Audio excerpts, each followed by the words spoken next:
Top 100 universities లో 100% scholarship తో admission పొందాలనుకుంటున్నారా? India's top competitive exams, IIT, NEET etcetera guidance కావాలన్నా, India and world top universities లో join అవ్వాలన్నా, స్టూడెంట్స్ అండ్ పేరెంట్స్ కి కెరీర్ కౌన్సిలింగ్ కావాలన్నా, మీ కెరీర్ డెసిషన్ డబుల్ చెక్ చేసుకోవాలనుకున్నా 25 years ఎక్స్పీరియన్స్ డాక్టర్ సతీష్ గారిని సంప్రదించండి. నమస్తే, నేను మీ డాక్టర్ సతీష్ ఐఆర్ఎస్సీ మాట్లాడుతున్నాను.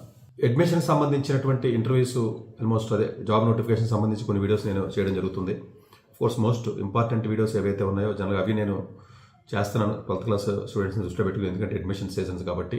బట్ దీంతో పాటుగా పీజీ కూడా కొన్ని నేను చేయాలి. బీటెక్ చదివినటువంటి స్టూడెంట్స్కి సంబంధించి అవి కూడా టైం అవైలబిలిటీ పెట్టి చేస్తున్నాను. మరి సమ్మర్ ఇంటర్న్షిప్స్ కూడా కొన్ని చేయవలసి వస్తుంది.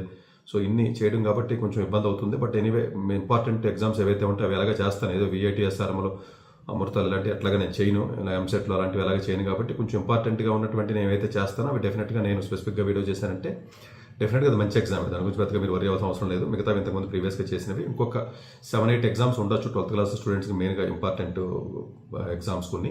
అవి నేను వీలున్నంత వరకు అది కూడా నేను చేస్తాను. సమ్మర్ ఇంటర్న్షిప్స్ కూడా ఆల్మోస్ట్ మీకు వీలున్నంత వరకు అండర్ గ్రాడ్యుయేట్ చదివే స్టూడెంట్స్ ఎవరైతే ఫస్ట్, సెకండ్, థర్డ్ ఇయర్ ఎవరైతే ఉంటారో పీజీ కూడా వాళ్ళకు కూడా 31st April ఫస్ట్ వీక్ అయిపోతాయి డెడ్లైన్స్ అనేవి కూడా. అందు గురించి నేను జనరల్గా రోజుకు ఒక వీడియో చేస్తాను.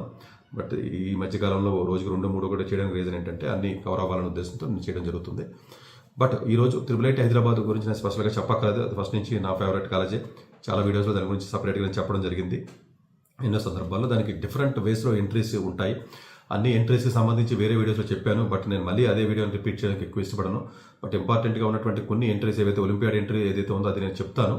సో అలా కాకుండా ఇప్పుడు స్పెసిఫిక్గా UGW ఎగ్జామ్ ఏదైతే ఉంటుందో, ఎవరైతే మెయిన్ సరిగ్గా రాయలేదో UGW ఎగ్జామ్ ప్రిపేర్ అవ్వచ్చు అని అడుగుతున్నారు. ప్రాబబ్లీ మరీ ఏదైనా జేఈలో మరి 60, 40, 50% వచ్చి జేఈ మార్కుల్లో కూడా 100 లోపు వచ్చిన స్టూడెంట్స్కి ఈవెన్ UGW రాసినప్పుడు కూడా కొంత ఇబ్బందికరమైన వాతావరణం ఉంటుంది, వచ్చే అవకాశాలు తక్కువ ఉంటాయి. బట్ స్టిల్ డెఫినెట్గా UGW ఎగ్జామ్ అనేది మంచి ఎగ్జామే కాబట్టి అది రాయండి. దాని పరిధిని కూడా వాళ్ళు పెంచుతున్నారు. యాక్చువల్గా ఒకప్పుడు ఇదేదైతే సీట్లు కానీ లేకపోతేనేమో ఆ యొక్క కోర్సెస్ కానీ పెంచుతున్నారు. ఈసారి జియోస్పాటియల్ టెక్నాలజీని కూడా ఒకటి యాడ్ చేయడం జరిగింది.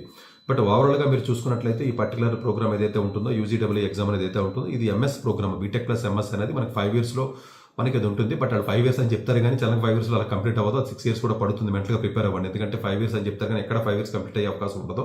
But 6 years, but still 6 years కూడా వర్తే. ఎగ్జిట్ ఆప్షన్ ఉండదండి బీటెక్తో, ఎగ్జిట్ ఆప్షన్ అవ్వడానికి ఉండదు. సో బీటెక్ కావాలనుకున్నట్లయితే మీరు జేఈ మెయిన్స్ ద్వారా వెళ్ళవలసిన అవసరం ఉంటుంది తప్ప MS ప్రోగ్రామ్ అనేది UGW ద్వారా ఉంటుంది. దీనికి వచ్చేటప్పటికి అప్లికేషన్ ఆల్రెడీ ఓపెన్ అయింది. 11th February ఓపెన్ అయింది. ఒక 31st March ఏదైతే మనకు ఉందో ఇది డెడ్ లైన్ ఉంటుంది. ఎగ్జామ్ వచ్చేటప్పుడు 2nd May మనకు ఉంటుంది. ఇంటర్వ్యూస్ వచ్చేటప్పటికి 4th to 6th June 2026 క్యాంపస్లోనే మీకు ఇంటర్వ్యూ ఉంటుందండి. సో ఇంటర్వ్యూ అయిపోయిన వెంటనే మీకు రిజల్ట్ ఇస్తాడు. తర్వాత ఇంటర్వ్యూ పిలుస్తాడు. ఇంటర్వ్యూ అయిపోయిన తర్వాత అటు రిజల్ట్ ఇస్తాడు. తర్వాత రెగ్యులర్గా బీటెక్తో పాటు ఏదైతే మీకు కౌన్సిలింగ్లో మీరు పార్టిసిపేట్ చేసి మీరు వెళ్తారో వాళ్ళతో పాటే బీటెక్ వాళ్ళతో పాటే ఈక్వల్గా కలుస్తారు. ఎందుకంటే 4 years ప్లస్ MS ఏదైతే ఉంటుందో వాళ్ళతో పాటే ఉంటారు. సపరేట్గా మీకు ఏ క్లాసెస్ ఏమి రన్ అవ్వు సబ్జెక్ట్స్. లాస్ట్ 3rd year నుంచి కొంచెం సెపరేట్ అవుతూ ఉంటారు. ఎందుకంటే MS కావాల్సిన కోర్స్ వర్క్ కూడా మీకు కొంచెం ఎర్లీగానే వాళ్ళు ఫినిష్ చేయాలి కాబట్టి అక్కడ కొంత క్రైటీరియా డిఫరెన్స్ అనేది ఉంటుంది. ఈ యొక్క ప్రోగ్రామ్లో మీరు చూసుకున్నట్లయితే ECD ఉంటుందండి, electronics and communication engineering MS అదే ఉంటుంది, బీటెక్ అదే ఉంటుంది. అలాగే computer science and engineering B Tech plus computer science and engineering MS ఉంటుంది. అలాగే కంప్యూటర్ సైన్స్ బీటెక్ ఉండి కంప్యూటేషనల్ లింగ్విస్టిక్ MS ఉంటుంది. చూడండి, బీటెక్ CS ఉంటుంది, కంప్యూటేషనల్ లింగ్విస్టిక్ ఉంటుంది. అలాగే కంప్యూటర్ సైన్స్ బీటెక్ ఉండి కంప్యూటేషనల్ న్యాచురల్ సైన్సెస్ ఉంటుంది.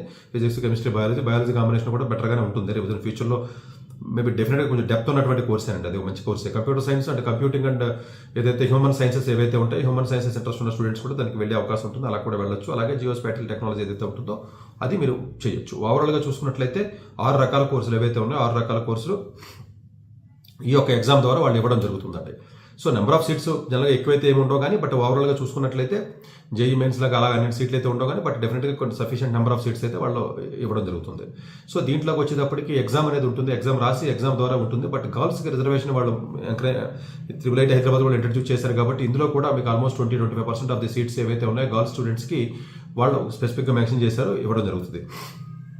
అప్లికేషన్ ఫీజు కూడా మనకు బాయ్స్కి 3000 ఎంతో ఉంటుందండి. జనరల్గా గర్ల్స్కి వచ్చేటప్పటికి 1300-1400 రూపాయలు ఉంటుంది. కొంచెం తక్కువ ఉంటుందండి ఈవెన్ అప్లికేషన్ ఫీజు కూడా. సో ఈ యొక్క ఎగ్జామ్ వచ్చి 2 రకాలుగా ఉంటుందంటే ఒకటి SUPR అని ఉంటుందండి, subject sufficient test 60 minutes 1 hour ఉంటుంది. అలాగే REAP ఇది కొంచెం ఇంపార్టెంట్, రీసెర్చ్ యాప్టిట్యూడ్ టెస్ట్ అని ఉంటుంది. ఇది 120 minutes 2 hours, మొత్తం 3 hours ఎగ్జామినేషన్ మనకు ఉంటుంది. సో జనరల్గా మీకు SUPRలో మ్యాథ్స్, ఫిజిక్స్, కెమిస్ట్రీ ఏదైతే ఉంటుందో జేఈ ప్రిపేర్ అయినటువంటి సిలబస్ సరిపోతుంది. ఆ సిలబస్తో మీరు రాసేయచ్చు కొంచెం బెటర్ స్టూడెంట్ అయినట్లయితే. ఆర్ఈఏపీ ఏదైతే ఉంటుందో దీనికి రీసెర్చ్ యాప్టిట్యూడ్కి సంబంధించినట్లయితే క్రిటికల్ థింకింగ్ కానీ, లాజికల్ రీజనింగ్ స్కిల్స్ కానీ, లేకపోతే ఇవన్నీ ఏవైతే ఉంటుందో ఇవన్నీ కూడా దీంట్లో మనకి టెస్ట్ చేయడం జరుగుతుంది. దీనికి సపరేట్గా కొంత ప్రిపరేషన్ అవసరం అంటే అవసరం. సో ఓవరాల్గా చూసుకున్నట్లయితే SUPRలో 60 నిమిషాలకి 50 క్వశ్చన్లు ఇస్తారండి. 50 క్వశ్చన్లు ఇచ్చినప్పుడు 50 మార్కులు ఉంటుంది. అలాగే REAPలో వచ్చేటప్పటికి 120 మినిట్స్ అయినప్పటికీ క్వశ్చన్లు 50 ఉంటాయి. బట్ కాకపోతే ఒక్కొక్క క్వశ్చన్కి 2 మార్క్స్ అవడం వల్ల అది 100 మార్క్స్ అవుతుంది. ఇందులో MCQ 43 వస్తాయండి. ఒక 7 క్వశ్చన్స్ 7 or 8 క్వశ్చన్స్ వచ్చేటప్పుడు రఫ్గా మీకు ఫిల్లింగ్ ద బ్లాంక్స్ టైప్లో ఉంటుంది. మనకి JEE మెయిన్స్ ప్యాటర్న్లో ఉంటుంది. ఓవరాల్గా చూసుకున్నట్లయితే 150 మార్కులకి ఎగ్జామ్ ఉంటుందంటే దీని యొక్క కట్ ఆఫ్ ప్రీవియస్ ఇయర్స్లో మనం ట్రెండ్ అబ్జర్వ్ చేసినట్లయితే 150కి 90 మార్క్స్ 90-85 మధ్యలో జనరల్గా కట్ ఆఫ్ ఉండే అవకాశం ఉంటుంది. ఈ కట్ ఆఫ్ చాలా మంది ఏమనుకుంటారంటే తెలియక మొత్తం కలిపి అనుకుంటున్నారు. కాదు, సపరేట్ కట్ ఆఫ్ కూడా ఇవ్వడం జరుగుతుంది. SUPRలో కట్ ఆఫ్ వచ్చేటప్పటికి ప్రీవియస్ ఇయర్లో 22-23 మార్కులు రావాలండి. ఇంచుమించుగా మీరు 50 మార్కులకి అంటే 50% కంటే కొంచెం తక్కువ వచ్చినట్లయితే మీకు కట్ ఆఫ్లో క్లియర్ చేస్తారు ఇంటర్వ్యూకి. అట్లాగే మీకు ఇదైతే మీకు ఉంటుందో రీసెర్చ్ REAP ఏదైతే ఉంటుందో దీంట్లో 100 మార్కులు ఏదైతే ఉంటుందో 100 మార్కులో దీనికి కట్ ఆఫ్ అనేది మళ్ళీ దీనికి సపరేట్గా ఉంటుంది. దీనికి సపరేట్గా చూసుకున్నప్పుడు దీన్ని మళ్ళీ సపరేట్గా అంటే దానికి ఇవాల్యుయేట్ చేస్తారు, బట్ సపరేట్గా ఉంటుంది. దీనికి ఒక 68-70 ఆ రేంజ్లో రావాలి. సో దీనికి సంబంధించినటువంటి ప్రిపరేషన్, లాజికల్ రీజనింగ్ కొంత అవగాహన, యాప్టిట్యూడ్ మీద అవగాహన ఉంటే డైరెక్ట్గా రాయొచ్చు. బట్ ఎంతో కొంత ప్రిపరేషన్ అయితేనే బెటర్. దీనికి చాలా ఉంటాయండి. ఇప్పుడు మ్యాథ్స్ గో, లేకపోతేనేమో మ్యాథ్స్ ఆన్ గో కానివ్వండి, లేకపోతే IIIT ప్రెప్ అని రకరకాల బుక్స్ మార్కెట్లో దొరుకుతున్నాయి. ఆన్లైన్ టెస్ట్ సిరీస్లో ఇవన్నీ మార్కెట్లో వస్తున్నాయి. ఎందుకంటే కొంత పాపులారిటీ ఎగ్జామ్ కూడా వచ్చింది కాబట్టి. సో మైనస్ మార్క్స్ ఉంటాయి, 25% అనేది ఉంటుంది కాబట్టి 1 మార్క్ అయితే 0.25 లేకపోతే 2 మార్క్స్ అయితే 1/2 మార్క్ పోతుందండి. సో దీనికి ర్యాంక్ తర్వాత వాడు క్రియేట్ చేస్తారు ఎగ్జామ్ అయిన తర్వాత. కట్ ఆఫ్లో చూసుకున్నట్లయితే CSకి ఇప్పుడు డిమాండ్ ఉంటుంది కాబట్టి 55 ఉంటుంది. రౌండ్ 1, రౌండ్ 2, రౌండ్ 3లో ఉంటుంది. ఓవరాల్గా 80-90 ర్యాంక్ వస్తే మీకు CSC వచ్చి ఉంటుంది. EC వచ్చి లేవంటే 180-190తో స్టార్ట్ అవుతుంది. 370 ఈవెన్ 300-400 ర్యాంక్ కూడా వచ్చే అవకాశం ఉంటుంది. అలాగే ఈ CSD ఏదైతే ఉంటుందో దానికి కూడా 175 అది కొంచెం బెటర్ ఉంటుందండి. 90 CS కాంబినేషన్లో ఉన్నట్లు కొంచెం కట్ ఆఫ్లు ఎక్కువ ఉంటాయి. 90 తర్వాత 175 దాకా వచ్చే అవకాశం ఉంటుంది. అలాగే CNT ఉంటుంది, నేచురల్ సైన్స్ ఉంటుందంటే దానికి కూడా 200-225 ఈవెన్ 230 కూడా ర్యాంక్ వచ్చిన అవకాశం ఉంటుంది. అట్లాగే CHD ఏదైతే ఉంటుందో అది ఈవెన్ 260-270 వచ్చిన అవకాశం ఉంటుంది. అంటే కొత్తగా పెట్టాడు కాబట్టి అది కూడా ప్రాబబ్లీ మీకు ఏదైతే జియోస్పాటిల్ ఏదైతే ఉంటుందో EC ఫినిష్ అయిన తర్వాత 320 ఫినిష్ అయిన తర్వాత వస్తుంది. CS కాంబినేషన్లో ఉన్న కోర్సులకి ఎక్కువగా వెళ్తారు. ఎందుకంటే బీటెక్ CS వచ్చి MS లో మనకు కోర్సులు నేమ్లు మారుతున్నాయి కాబట్టి బేసిక్ డిగ్రీ బీటెక్ CS వస్తుంది కాబట్టి ఎక్కువగా ప్లేస్మెంట్స్ పర్స్పెక్టివ్లో అడ్వాంటేజ్ ఉంటుందని వెళ్తారు. ఆఫ్ కోర్స్ EC కూడా మీరు వెళ్ళొచ్చు ఏదైనా హార్డ్వేర్ కానీ, ఎందుకంటే వాళ్ళకు కూడా కొన్ని హార్డ్వేర్ కంపెనీస్ కొన్ని మధ్యన ప్లేస్మెంట్స్ వస్తున్నాయి. బట్ GPA 7-7.5 లోపు ఉన్నప్పుడు EC వాళ్ళు కూడా ప్లేస్మెంట్స్ పర్స్పెక్టివ్లో కొంచెం ఇబ్బంది ఉంటుంది శాలరీస్లో. సో ఆ పర్స్పెక్టివ్ సరే అది ఇండివిజువల్ ఇంట్రెస్ట్ బట్టి ఆధారపడి ఉంటుంది, మీరు వెళ్ళొచ్చు. సిలబస్లో వచ్చేటప్పటికి జనరల్గా 11th 12th సిలబస్ ఎక్కువగా ఉన్నప్పటికీ కూడా 12thకి ఎక్కువగా కొంత వెయిటేజ్ అనేది ఇవ్వడం జరుగుతుంది. వాళ్ళు క్లియర్ కట్గా 8 మార్క్ అంటే మీరు ఒక 7 to 8 మార్క్ టెస్టులు రాసినట్లయితే మీకు ఐడియా వస్తుంది. వీళ్ళు జనరల్గా IIIT ఎవరైతే హైదరాబాద్ వెబ్సైట్ ఏదైతే ఉందో వెబ్సైట్లో వాళ్ళ మార్క్ టెస్ట్ కూడా ఇవ్వడం జరిగింది. శాంపుల్ క్వశ్చన్స్ కూడా చాలా క్లియర్గా ఇచ్చాడు, చూసుకోవచ్చు. ఏదైనా ప్రైవేట్ ఆన్లైన్ ఉన్నటువంటి ఏదైతే ఉంటాయో ఆ వెబ్సైట్స్ కానీ లేదా ఆన్లైన్ టెస్ట్ సిరీస్ కానీ ఏదైనా కొనుక్కుంటే మీరు ఆ కొనుక్కున్నటువంటి ఆన్లైన్ టెస్ట్ సిరీస్లో ఏవైతే ఉంటాయో దాంట్లో కూడా మీకు ఉంటాయి కాబట్టి దాంట్లో మీరు వెళ్ళొచ్చు. ఇంటర్వ్యూ పర్స్పెక్టివ్లో మాత్రం కొంచెం డిఫరెంట్ కైండ్ ఆఫ్ క్వశ్చన్స్ అడుగుతారు. ఎవరైనా ఇంటర్వ్యూ సెలెక్ట్ అయితే మేబీ అప్పుడు కొంతమంది దగ్గర వస్తారు కౌన్సిలింగ్కి.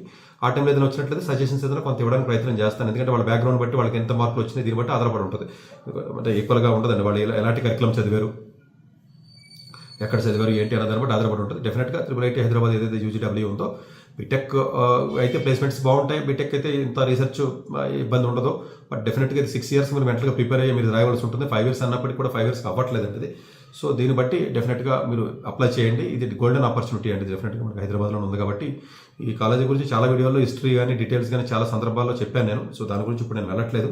ఎవరైనా ఇది ఫస్ట్ టైం వెళ్ళినట్లయితే మేబీ అందులోకి వెళ్ళినట్లయితే కొంత డీటెయిల్స్ మీకు వచ్చే అవకాశం ఉంటుంది. డెఫినెట్గా అప్లై చేయండి. 31st last date, May 2 exam, June 4th to 6th interview dates ఉంటాయి. ఎగ్జామ్ పర్స్పెక్టివ్లో కొంత ఎడిషనల్ ప్రిపరేషన్ అవసరమా అంటే అవసరము. Probably JEE mains first attempt సరిగ్గా స్కోర్ రానోడు సెకండ్ అటెంప్ట్ ట్రై చేయకండి. మేము ఇలాంటి ఎగ్జామ్స్ ఏదైనా ట్రై చేస్తే బెటర్. బిట్సో లేదా ఇలాంటి ఐజో ఇలాంటి ఎగ్జామ్ ట్రై చేయండి. డాక్టర్ ఎస్ సతీష్ గారు ఏపీ తెలంగాణ విద్యార్థులకు సుపరిచితమైన పేరు. సతీష్ గారు 2001 UPSC పరీక్షల్లో ఇండియన్ రైల్వే విభాగంలో ఉద్యోగం సాధించారు. సతీష్ గారు చదివిన చదువులు engineering, MTech, MBA executive MBA, MSc, MBA HR, MA psychology లాంటి పోస్ట్ గ్రాడ్యుయేషన్ డిగ్రీతో పాటు డాక్టరేట్ కూడా చదవటం జరిగింది. సతీష్ గారు నిరంతర విద్యార్థి. అలాగే సతీష్ గారు పలు ప్రతిష్టాత్మక కాంపిటేటివ్ పరీక్షల్లో UPSC నిర్వహించే సివిల్ సర్వీస్ పరీక్షలో 179వ ర్యాంక్, అలాగే ఇంజనీరింగ్ సర్వీస్ లో 24వ ర్యాంక్, గేట్ ఎగ్జామ్ లో 4వ ర్యాంక్, క్యాట్ ఎగ్జామ్ లో 99.8%, GMAT 76 స్కోర్, ఇలా పలు కాంపిటేటివ్ ఎగ్జామ్స్ లో మొదటి ప్రయత్నంలోనే ఎన్నో ర్యాంకులు సాధించారు. ఎన్ని క్వాలిఫికేషన్ డిఫరెంట్ పరీక్షలు ర్యాంకులు సాధించిన వ్యక్తులు మన ఇండియాలో చాలా అరుదనే చెప్పాలి. ఇలాంటి అకాడమిక్ లో పరంగా, కాంపిటేటివ్ పరంగా ఇన్ని ర్యాంకులు సాధించడంతో పాటుగా గవర్నమెంట్ ఉద్యోగం చేస్తూ పలు అవార్డులు తీసుకున్నారు. సతీష్ గారికి జోనల్ లెవెల్లో general manager award, all India లెవెల్లో నేషనల్ లైఫ్ టైమ్ అచీవ్మెంట్ గుర్తింపు దక్కాయి. Appreciation of president lifetime Sevashri award Andhra Pradesh మంత్రి నుంచి అందుకున్నారు. వీటితో పాటు పలు రకాల అవార్డులను అందుకున్నారు. ఎన్నో ప్రతిష్టాత్మక ఆర్గనైజర్స్ పర్మనెంట్ మెంబర్ గా ఉన్నారు. కష్టపడి పైకి వచ్చిన వ్యక్తి కావటం వల్ల గత 20 సంవత్సరాల నుంచి ఎంతో మంది చిన్నపిల్లల దగ్గర నుంచి 5, 6 తరగతుల విద్యార్థుల నుంచి పెద్ద పెద్ద పీజీ, పీహెచ్డీ కాలేజీలకు వెళుతూ విద్యార్థులకు అవగాహన కల్పిస్తుంటారు. ప్రతి విషయంపైన డాక్టర్ సతీష్ గారు స్పష్టమైన అవగాహన కలిగి ఉన్నారు. డాక్టర్ సతీష్ బలంగా నమ్మే సూత్రం ఏంటంటే అవేర్నెస్ ఈజ్ ఎవ్రీథింగ్. మనిషికి అవేర్నెస్ ఉంటే ఏదైనా సాధించగలరు.